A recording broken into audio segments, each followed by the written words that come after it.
Good morning, my friends, foreign English speakers. Good morning, boys and girls. Good morning, everybody. This morning is a Friday morning, and TGI Friday, which means thank God it's Friday. And I'm feeling so great on each Friday morning because of the upcoming prospect of the weekend, and because Fridays are a bit different for me at work, because all the rest of the company basically shuts down at 1 o'clock, and then me and my partner, we have 3.5 hours from 1 till half 4 to finish off the daily, well, not the daily, but the weekly assignments. We have to tidy up our working place, our working area. We have to help the production manager to take care of his production floor. Basically, we have to tie all loose ends, which I'm pretty sure is an idiomatic expression. I'll look it up now. Tie loose, yeah, exactly, tie loose ends. This is the so-called gut feeling for correct English. I just say a thing, and even then, only then I start wondering, hold on, isn't that a proper idiomatic expression? Tie loose ends, exactly. And that means you have to bring it to a close, exactly, yeah, tie loose ends. It comes from when you tie your shoelaces, right? It originates from that action. You tie loose ends, or any loose ends for that matter. It doesn't necessarily have to be shoelaces. And basically, that's why I love Fridays. And on the way to work on Friday, I would drop into Costa coffee shop and buy myself a large cappuccino. That's the only day of the week when I afford that luxury, because I love coffee. I'm a big coffee fan. I drink about 4 or 5 cups of coffee a day, which is probably not the best thing for your heart and everything, but given that I don't drink, I don't smoke, and I exercise quite regularly, I think I'm not doing myself too much harm. But anyway, today's American phrase, which is what this video is all about, American slang phrase. Today's phrase is going to be your typical collocation. It's not a phrase that can be used conversationally to describe your feelings, how you feel, your attitude towards others, which is how pretty much all the previous phrases were sourced. I picked them by their potential to serve as hesitation fillers, as ways of beginning to make your point and things like that. Say, for instance, the very first phrase, tell you what, can be followed by pretty much anything. Tell you what, and then you say that person whatever needs to be said, And today's collocation is ringed with chain link, topped with razor wire. It's quite a long one, so you basically have to memorize the whole longer sentence so that you can use it comfortably, But it's a very handy one because it will describe so many American films, TV programs, shows where you can see prison facilities, and then the outside is all ringed with chain link, which means there's the metallic fence. Chain link is the metallic fence, and ringed with means that obviously there's a facility and it's ringed with a fence. Basically, it's ringed means that it envelops the entire facility. The site, the whole site is ringed with a fence, ringed with chain link.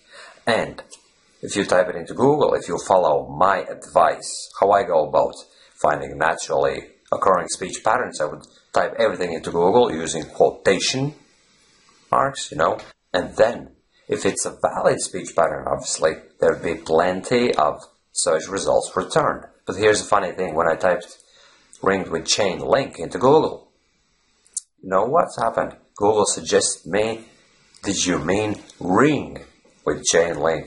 And then I clicked on that, and guess what came up? Ring images, rings. And they have chain links attached to them, kind of melded together. So basically, it's some sort of new trend, ring with a chain link. But that's not what I meant, ringed with chain link. It means surrounded by a metallic fence. And why Google didn't recognize it? Because I omitted the word fence, and obviously formal language would always have the word fence attached to the collocation, ringed with chain link fence. But it doesn't necessarily have to be like that, because my source, this book where I'm getting all these phrases from, not just this one, I've been reading all the previous ones in the series, right?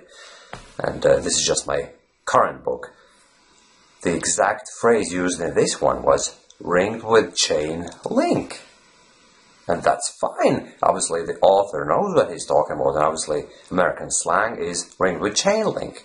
You just say it out quicker, you just omit the fence part, and everyone understands what you mean anyway. So, ringed with chain link.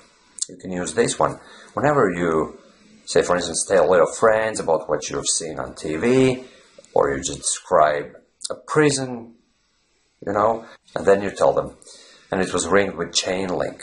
Or just about any other facility which you've seen somewhere in town. You went for a job interview, for instance, and then you were passing a building which looked very scary, you know, and then there was the chain link surrounding the building, and it was topped by the razor wire. And you know, razor wire is the barbed wire with the sharp bits, you know, and it's all curved like that and put on top of the fence so that trespassers can't get over the fence easily.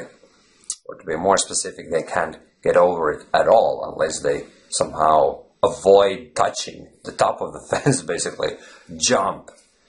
Some pole jumpers jump over the wall, the fence, but obviously it's far-stretched assumptions that someone would attempt that. So basically the topping, the wire, the razor wire topping would prevent that from happening completely. And then, yeah, you're telling your friends that you've seen this building which was ringed with chain link and topped with razor wire. And that's when this collocation comes in very handy, you know. Whenever you describe that particular scenery, you know, use this collocation. It was ringed with chain link and topped with razor wire. So that's about it, my friends. That's this morning's American slang collocation. And as I said, it's different from any other phrase I've been covering so far, in that it's a collocation, it's something very specific. You can use this one when you talk about that specific thing, the chain link, fence, and the razor wire topping. You know, it's not a general phrase, it's something very specific, but believe me, if you learn this one, it'll definitely come in handy at some stage in your life. It will. So, thanks for watching this video, my friends, and I hope that we never, ever in our lives end up in the place which is ringed with chain link and topped with razor wire. And you know what I mean, friends. I hope that we never end up in a prison, because I would imagine prisons being like hell. Personally, I wouldn't be able to handle that atmosphere, all the tension and all those bad things that happen inside prison, you know. So thanks for watching this video, and I hope you'll enjoy your Friday wherever you are on the world, on this planet, and talk to you this evening when I'm going to cover another American slang phrase, and that time I'll be speaking with the American accent. Okay, my friends, thanks and bye-bye.